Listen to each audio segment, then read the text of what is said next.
gràcies igual per als companys per convidar-nos i per convidar-nos a parlar de quelcom que normalment és tan feixut com el dret, com les lleis, com el sistema que ens regeix.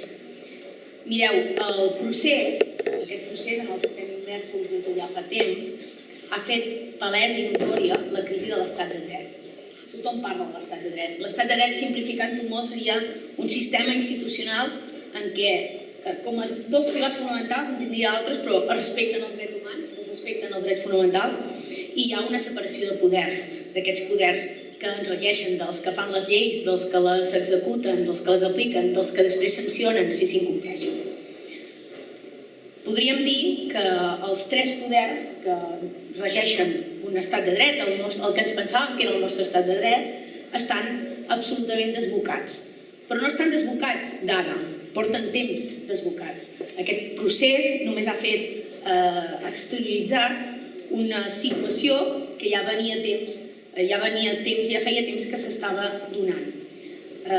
Només així podem explicar com, per exemple, fa uns anys, després del moviment 15M, l'any 2015, es va dictar una llei, la llei Mordassa, que el que ha fet és retallar molts drets bàsics i fonamentals a través d'una porta al darrere. S'ha passat, coses que abans eren delicte, ha passat a ser sanció administrativa, amb la qual cosa ha quedat en mans de qui està actuant poder també sancionar.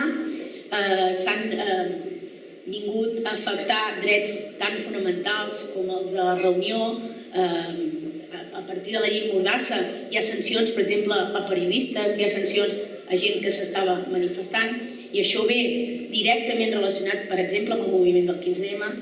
Només parlant d'aquests poders desbocats s'expliquen resolucions judicials contra titellaires, resolucions judicials contra tuitaires i sancions tan greus, la sanció màxima que preveu el nostre Codi Penal, que és la presó per gent que bàsicament el que ha fet és exercir un dret que pensàvem que ja teníem conquerit, que era el de la llibertat d'expressió. És un dret fonamental en el nostre país, però també arreu del món, a través de les convencions internacionals de dret.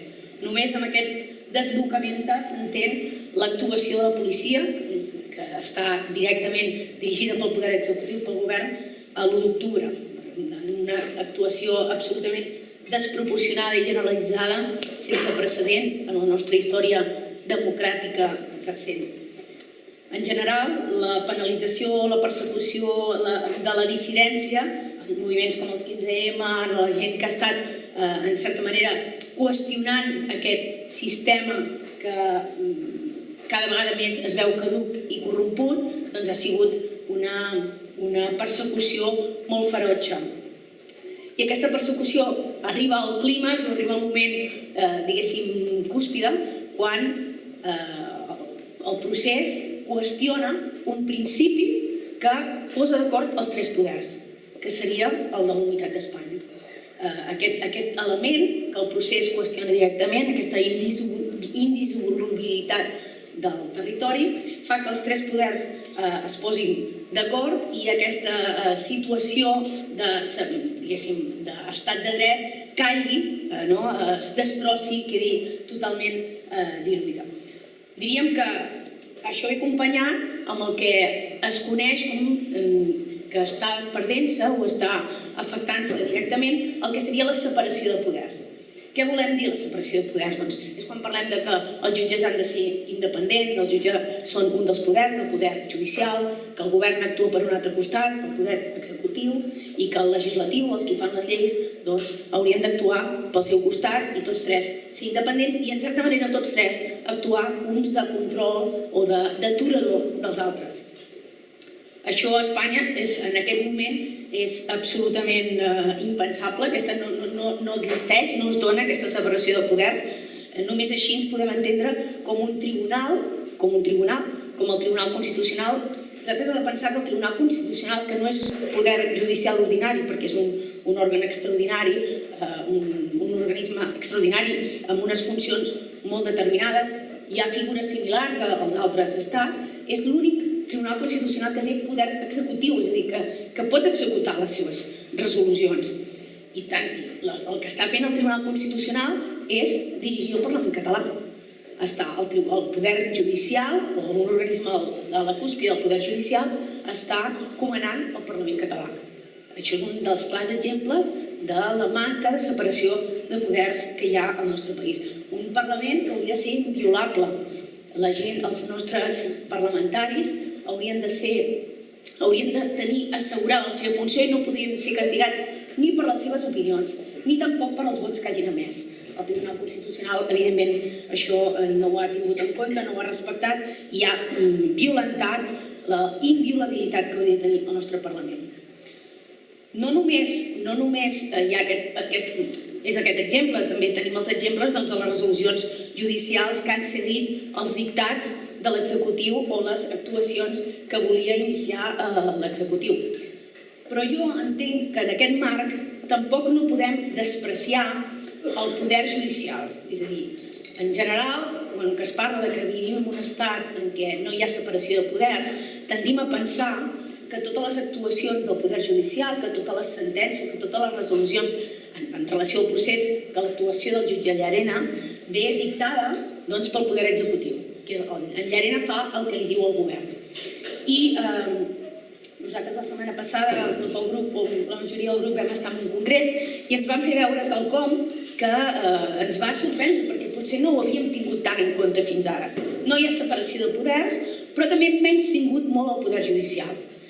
Hem menystingut el poder judicial perquè ens hem pensat que només seguia dictats de l'executiu, dictats del govern. I en realitat, si estudiem com estan en el procés, si veiem que aquestes barbaritats que s'estan dictant en el Tribunal Suprem de l'Estat espanyol, veurem que la judicatura ha agafat una mica les regnes de la situació.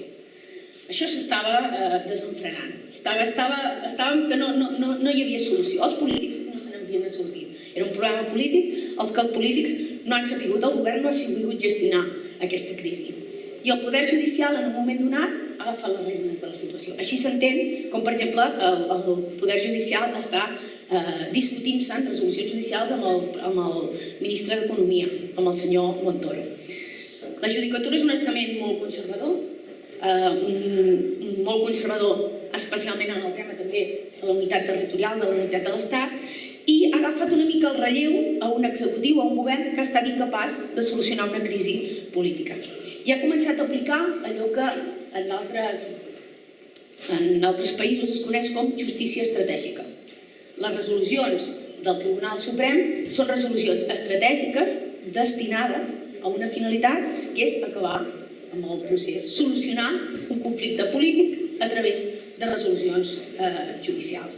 Per tant, malgrat és veritat que hi ha molts exemples de que tenim els poders de l'Estat desbocats, uns poders que s'han acabat influenciant uns als altres, no podem desmereixer en cap moment el paper que està jugant la judicatura, el paper que està jugant el poder judicial i la manera com a través de resolucions judicials s'està intentant solucionar un problema que mai s'hauria d'haver judicialitzat, que hauria sempre d'haver acabat en l'àmbit, s'hauria d'haver solucionat en l'àmbit de la política a través del diàleg i no a través d'empresonaments, sancions, penes i a través de resolucions que potser sí, esperem, nosaltres n'estem convençuts, seran revisades per organismes fora del territori de l'estat espanyol, però que mentrestant estan sent patides per molts ciutadans, per als dirigents del govern de la República, però també per ciutadans de carrer que estan participant i estan defensant aquesta República.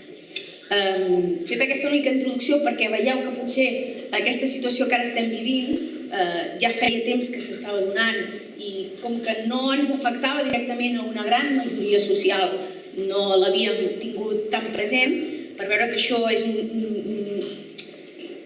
no hi ha un pas enrere, aquest estat està trencat, aquest estat de dret està trencat i per tant hem de construir un nou estat en què es respecti tots aquests pilars que són necessaris perquè podem parlar d'estat de dret i de democràcia.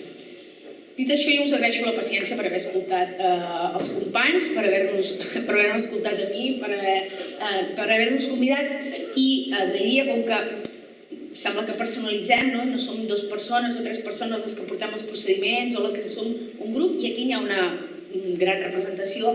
Jo agrairia que pugessin els companys que porten els procediments i així els coneixeu i veureu que això és una petita representació del quasi la 50ena d'advocats que estan implicats i de quasi el centenar que formen part de l'associació.